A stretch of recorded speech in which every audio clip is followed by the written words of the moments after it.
What's happening, guys? It's Tristan with Lawson's Car Reviews, and I have an Acura TLX A-Spec for you today.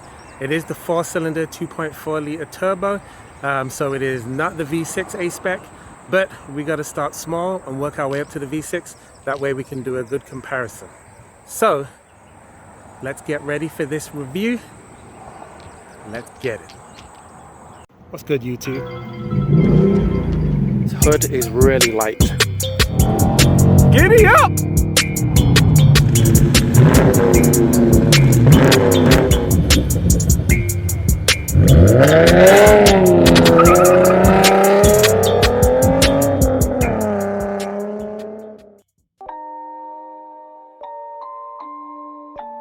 Rage on that beat, going crazy.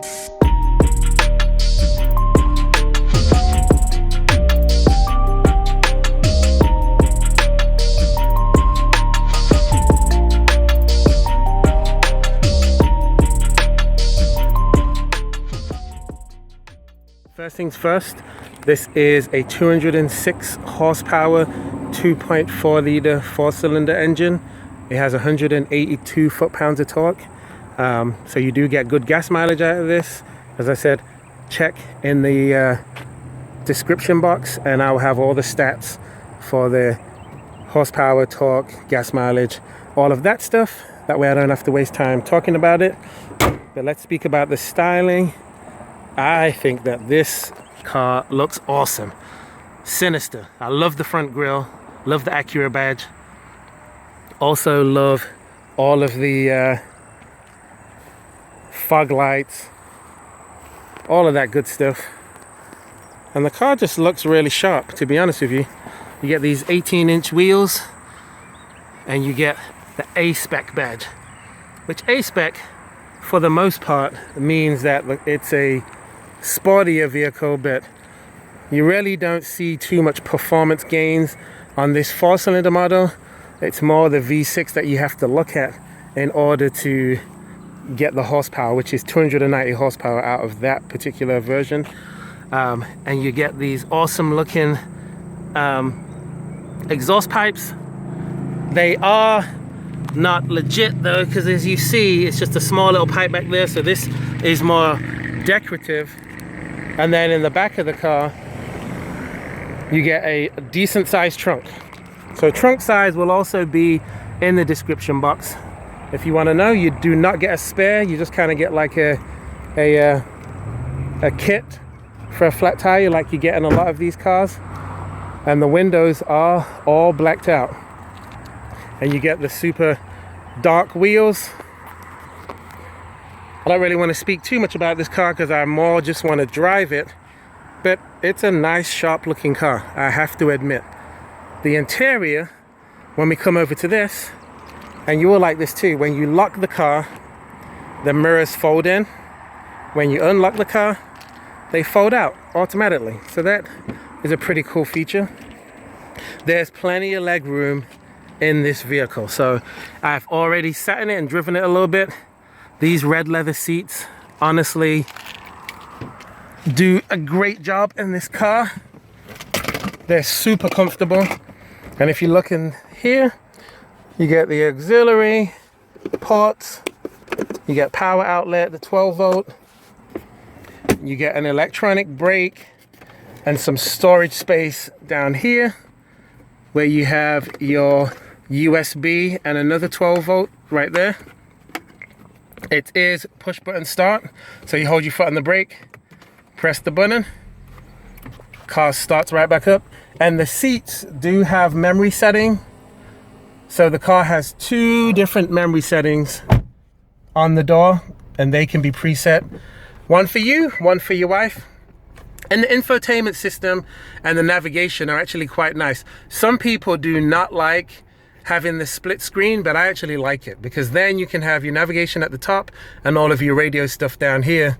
And the gauges are simple, nothing special, but it is quite tastefully done, I must say that. Now this car is a 2018 and only has slightly under 50,000 miles, and it drives really smooth from what I've seen so far. Glove compartment is a decent size, and the rear seats are also heated. So you get heated seats in the front and heated seats in the back, which is pretty cool. And you also get the heated seats. I don't believe that they're cooled, but they are just regular heated. So, and all of the controls are pretty easy to use. So let's go take this for a spin and see how it goes. You do have different driving modes. So as you see, you've got economy, normal, sport, and sport plus. And you know how we do on this channel, guys. We only do sport plus. There's no point messing around testing the car in economy, because all that's going to do is get us good gas mileage. Let's get on it a little bit and see how she does. Okay, pulling out from the intersection.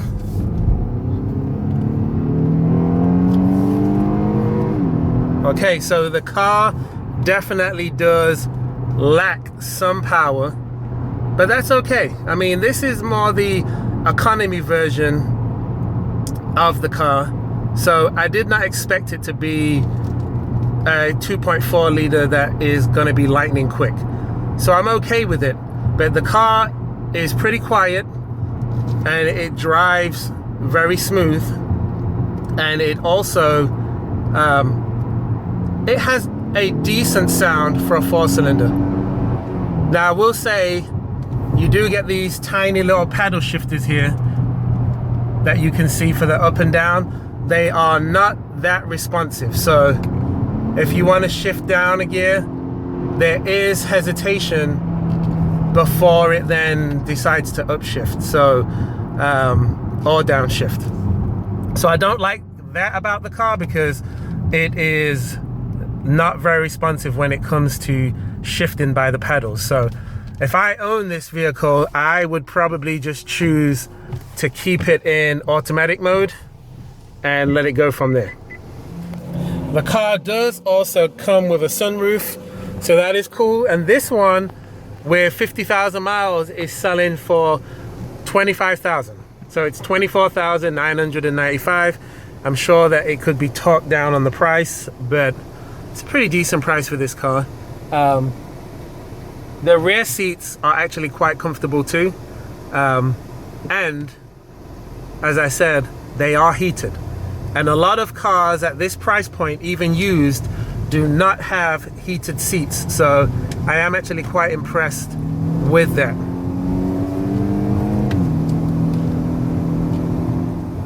So for 206 horsepower, the car actually goes pretty good. I'm about to get on the highway right now, and I'm gonna go from a dead stop. So watch this. This is all out. You do definitely have torque steer with it being front wheel drive. So I feel like if this car was 300 horsepower, like the V6 version is, you probably would actually end up with quite a bit of torque steer, which would not be fun. But overall, the car is very smooth. It's very quiet on the highway. If you're looking for a car that gets good gas mileage and looks sporty, but is not actually fast, this would be a good car to get. If you're looking for a car that is actually quick, then this is not the car to get, because it actually feels pretty slow to me, which is slightly disappointing, even though it is the 4-cylinder turbo. But I do like the look of the car. I do like the way that it drives. I do not think that this car drives as smooth as, say, the Chevy Impala that I test drove, but that was a V6 and it is a full-size sedan versus this mid-size sedan. So it's not really a fully fair comparison. And I did hate the 4-cylinder Impala too, so we do have to keep that in mind. But overall, this is a nice driving car. Would I pay $25,000 for a little 4-cylinder Probably not. But that's just my personal opinion. You guys can take this, you know, take it with a pinch of salt. But I would probably most likely go for the V6 if I was going to buy something like this. Also, the brakes on this car are actually very good. They have very good stopping power. As I've said a few times, the weak part about this car is the acceleration. Watch this. This is getting on the highway. Let's go. And this is in Sport Plus mode. Yep. Takes a while to get to 60, I feel. So if you do want a car that is at least, you know, a 5-second car going 0 to 60, this is probably not the one. If I had to guess, I'll look at the specs afterwards, but if I have to guess, this car probably does 0 to 60 in,